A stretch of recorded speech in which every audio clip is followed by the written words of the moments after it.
الشيطان الرجيم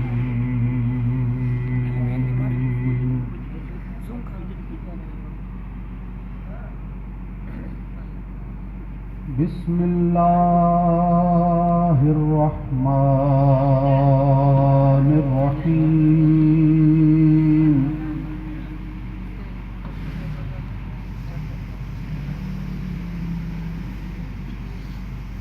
والضحى والليل إذا سجى ما ودعك ربك وما قلى صدق الله مولانا العظيم وصدق رسوله النبي الكريم الأمين الرؤوف الرحيم وببركته إن الله وملائكته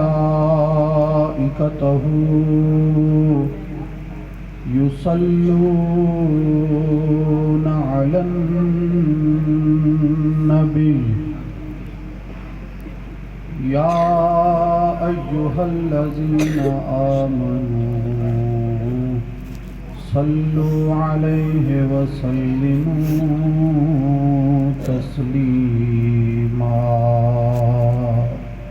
اللهم صل على سيدنا ونبينا ومولانا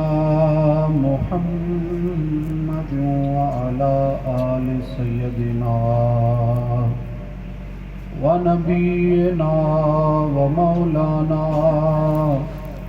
محمد وبارك وسلم صل عليه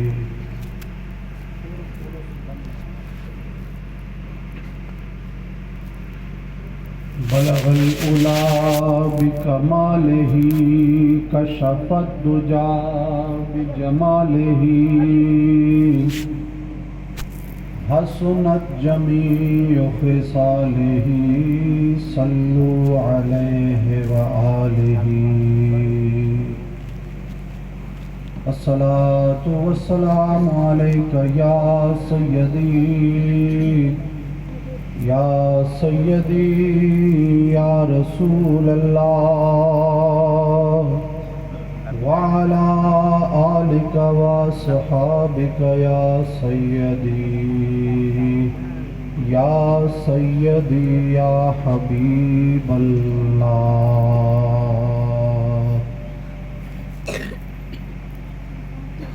بے بسم اللہ اسم الادا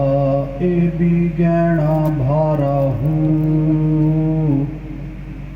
نال شفاعت سرور عالم چھٹ سی عالم سارا ہوں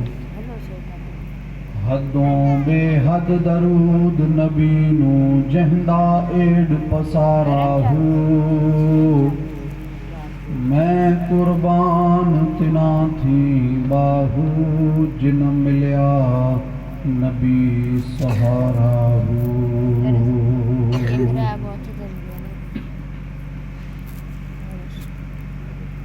اللہ تبارک و تعالیٰ کی حمد و ثنا اور اس کے پیارے حبیب رحمت دو جہاں سرور کون و مکان حضرت محمد مصطفیٰ احمد مجتبیٰ صلی اللہ علیہ وآلہ وسلم کی ذات بابرکات اور آپ کی آل و اصحاب پر ہدیہ درود و سلام عرض کر لینے کے بعد اسٹیج پر جلوہ افروز سادات کرام مشائخ عظام علماء کرام دور و قریب سے اس پاک محفل میں حاضر ہونے والے تمام عاشقان رسول بزرگوں بچوں بھائیوں السلام علیکم ورحمۃ اللہ وبرکاتہ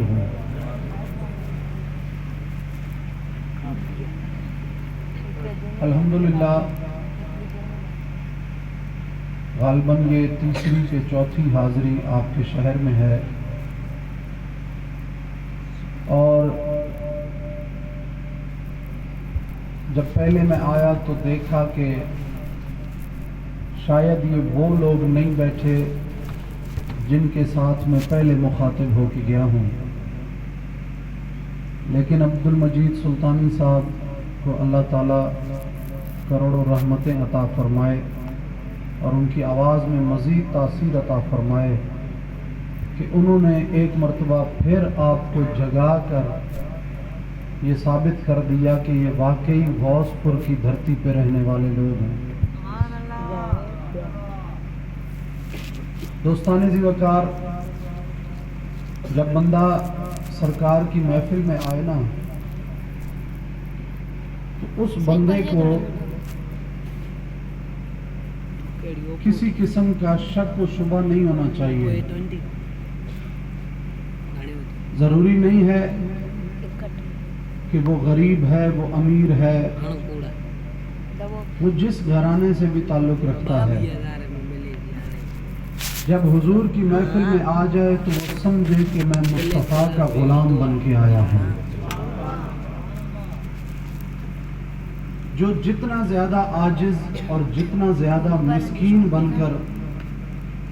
کریم آقا کی بارگاہ میں حضور کی محفل میں تشریف لاتا ہے، اسے اتنی زیادہ برکتیں حاصل ہوتی ہیں۔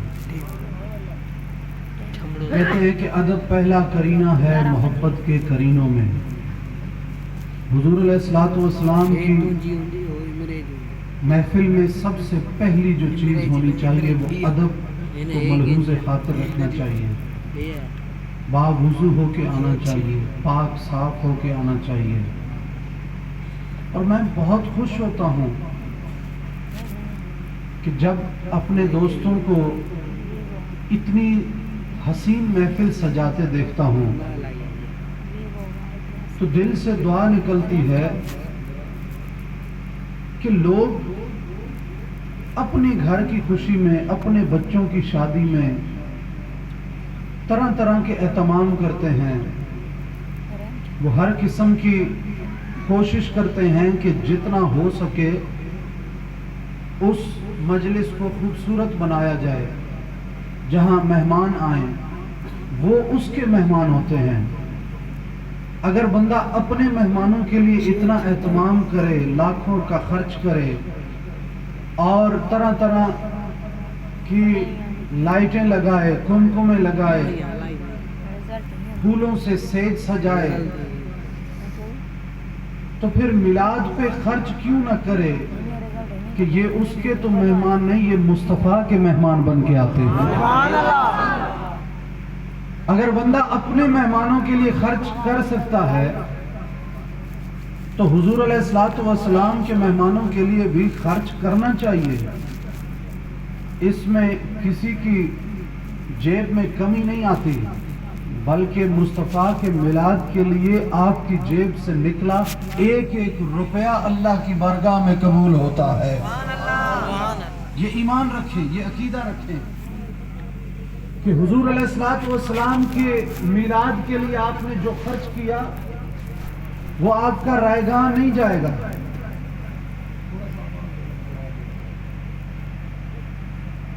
وہ آپ کا ضائع نہیں جائے گا، بلکہ اللہ تبارک و تعالی اس کے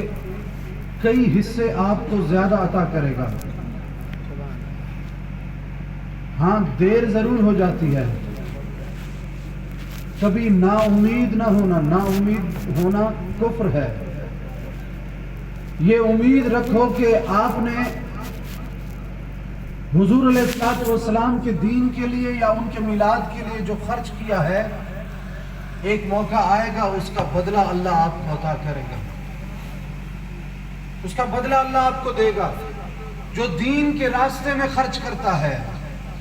جو حضور کے راستے میں خرچ کرتا ہے، جو اللہ کے رسول کے لیے خرچ کرتا ہے، اللہ اسے اس کا اجر عطا کرتا ہے۔ آپ اپنے وقت کا انتظار کریں، پریشان نہ ہوں، آپ اس لمحے کا انتظار کریں۔ انشاءاللہ باہو کا بیٹا آپ کو دعا دے کے جاتا ہے کہ آپ نے مصطفیٰ کے نام پر جو پائی پائی لگائی ہے نا، اللہ اس کے بدلے آپ کو کروڑوں عطا کرے گا انشاءاللہ۔ وہ وقت دور نہیں ہے کہ اللہ آپ کو اس کا اجر دے گا اور اللہ آپ کو رحمتوں سے نوازے گا۔ دوستان ذی وقار، حضور علیہ السلام کی ذات ہمارے لیے سب سے افضل ترین ذات ہے کہ بعد از خدا بزرگ تو ہی قصہ مختصر۔ اللہ تبارک و تعالیٰ کی ذات کے بعد اگر کائنات میں کوئی ہستی ہے، کوئی ذات ہے، تو وہ مدنی منٹھار آمنہ کے لال محمد مصطفیٰ صلی اللہ علیہ وآلہ وسلم کی ذات ہے کہ جن سے نسبت، جن کی عقیدت اور جن سے پیار کرنا یہ ایمان کا حصہ ہے۔ اللہ جسے ایمان عطا کرے، اللہ جسے ایمان کی دولت سے نوازے، اسے اپنے محبوب کی محبت عطا کرتا ہے، اسے مصطفیٰ کا دیوانہ بناتا ہے اور اسے حضور کی یاد میں شب و روز گزارنے کی توفیق بخشتا ہے۔ مائک صحیح نہیں چل رہا، میری آواز زیادہ کھینچ رہا ہے۔ درود شریف پڑھیے، الصلاۃ والسلام علیک یا سیدی یا سیدی یا رسول اللہ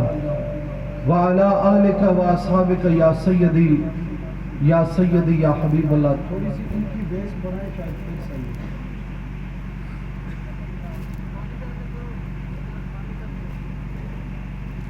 دوستان ذی وقار، آپ کے سامنے قرآن مجید فرقان حمید کی سورہ دہا سے 2 سے 3 آیات تلاوت کرنے کا شرف حاصل کیا ہے، جس میں اللہ رب العزت ارشاد فرماتا ہے وَالضُّحَىٰ وَاللَّيْلِ إِذَا سَجَىٰ مَا وَدَّعَكَ رَبُّكَ وَمَا قَلَىٰ۔ اللہ قسم اٹھاتا ہے چمکتے ہوئے مصطفیٰ کے چہرے کی، وَالضُّحَىٰ اے حضور آپ کے چہرے کی قسم، وَاللَّيْلِ إِذَا سَجَىٰ مفسرین لکھتے ہیں کہ یہاں لیل سے مراد حضور کی زلفیں ہیں، وَاللَّيْلِ إِذَا سَجَىٰ اور قسم ہے رات کی کہ جب وہ چھا جائے، قسم ہے مصطفیٰ کی زلفوں کی کہ جب وہ کھلیں اور چھا جائیں کائنات پر۔ مَا وَدَّعَكَ رَبُّكَ وَمَا قَلَىٰ، آپ کا رب آپ سے خفا نہیں ہے اور نہ ہی آپ کو کبھی اکیلا چھوڑے گا۔ دوستان ذی وقار، اللہ تبارک و تعالیٰ کا قرآن الحمد سے والناس تک یقیناً مصطفیٰ کی تعریف بیان کرتا ہے، مصطفیٰ کی نعت بیان کرتا ہے، اور اللہ تبارک و تعالیٰ ہر جگہ اپنے حبیب کی تعریف اپنے انداز میں بیان کرتا ہے۔ لیکن اس صورت مبارکہ پوری کی پوری صورت میں رب نے اپنے حبیب کو بڑے خوبصورت کلمات سے نوازا اور بڑے حسین انداز سے مخاطب کیا۔ اس آیت مبارکہ کے شان نزول میں مفسرین لکھتے ہیں کہ حضور علیہ السلام آپ کے جب آپ کو اللہ نے بیٹا دیا اور واپس لے لیا اور آپ کو نرینہ اولاد نہ رہی، بیٹیوں کی اولاد تھی، تو اس موقع پر کفار نے جب دیکھا کہ یہ دین بہت زیادہ تقویت پکڑ رہا ہے اور بہت زیادہ پھیل رہا ہے، تو کچھ کر تو سکتے نہیں تھے، تو پھر پروپیگنڈا شروع کیا اور لوگوں کو کہنے لگے کہ فکر نہ کرو، یہ دین جو محمدی دین ہے یہ بس محمد تک محدود ہے، ان سے آگے نہیں بڑھے گا، ان سے آگے یہ دین نہیں بڑھ سکتا، کیونکہ ان کی اولاد ہی نہیں ہے، اللہ نے ان کو بیٹا ہی نہیں دیا اور واپس لے لیا۔ لہٰذا ان کی اولاد ابھی نہیں چلنی. تو جب اولاد ہی نہیں ہوگی تو ان کا جھنڈا کون اٹھائے گا؟ ان کے دین کی پرچار کون کرے گا؟ اور ان کے بتائے ہوئے دین کو آگے کون لے کر چلے گا؟ تو جب صحابہ کرام کے کانوں تک یہ پروپیگنڈا پہنچا تو انہوں نے حضور سے شکایت کی کہ حضور یہ لوگ اس طرح کی عجیب و غریب باتیں کرتے ہیں. اچھا یہ وہ موقع تھا کہ اس دوران وحی کا نزول بھی کافی طویل عرصہ تک ٹھہرا رہا. سرکار پر کوئی وحی نہیں آ رہی تھی اور ساتھ پروپیگنڈا یہ شروع ہوا کہ دیکھا اب محمد سے اس کا خدا بھی ناراض ہو گیا ہے. آئے دن حضور کوئی نہ کوئی وحی کا فرمان سناتے تھے لیکن اب کوئی اللہ کا فرمان نہیں آ رہا. اس کا مطلب ہے اللہ بھی ان سے ناراض ہو گیا ہے. تو جب صحابہ نے حضور سے عرض کی کہ حضور یہ پروپیگنڈا چل رہا ہے تو حضور اپنے حجرے میں گئے. سیدہ خدیجۃ الکبریٰ سلام اللہ علیہا آپ کے پاس جا کر آپ خاموشی سے بیٹھ گئے اور معذرت اس وقت سیدہ پاک کا وصال ہو گیا تھا، باقی بیویاں موجود تھیں. تو کسی بیوی کے حجرے میں گئے اور جا کر اداسی کے اثرات آپ کے چہرے پر نظر آنے لگے. تو آپ سے آپ کی زوجہ نے پوچھا کہ بتائیے آپ کا چہرہ مبارک آج کچھ اداس سا لگ رہا ہے. تو آپ نے خاموشی اختیار کی اور جا کر اللہ کے سامنے جھک گئے اور سجدے میں چلے گئے. جب سجدے میں گئے نا تو اپنے رب سے اب التجا کرنے لگے. رب سے التجا کرنے لگے کہ میرے مولا کیا تو واقعی مجھ سے ناراض ہو گیا ہے؟ میرے ربا کیا تو واقعی مجھ سے ناراض ہو گیا ہے؟ مجھے تو تو نے حبیب بنایا ہے. کوئی اپنے حبیب سے تو خفا نہیں ہوتا. یہ دنیا والے مجھے تانا دیتے ہیں کہ اس کی نرینہ اولاد نہیں ہے، اس کا دین آگے نہیں چلے گا.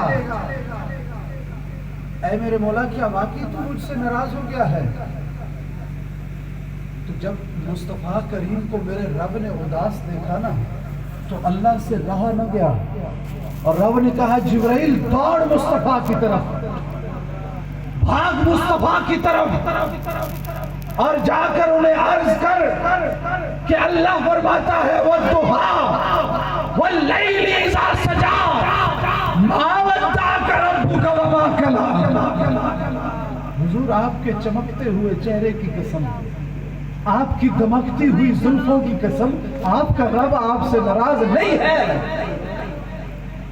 اچھا یہاں مفسرین نے خوبصورت بات لکھی، کہا کہ حضور علیہ السلام کو ڈائریکٹ مخاطب نام سے کر کے اللہ فرما سکتا تھا کہ میں آپ سے خفا نہیں ہوں اور میں نے آپ کو اکیلا نہیں چھوڑا ہے. لیکن کیا ضرورت تھی حضور کے چہرے کے قسم کھانے کی، اور کیا ضرورت تھی حضور کی زلفوں کی قسم کھانے کی؟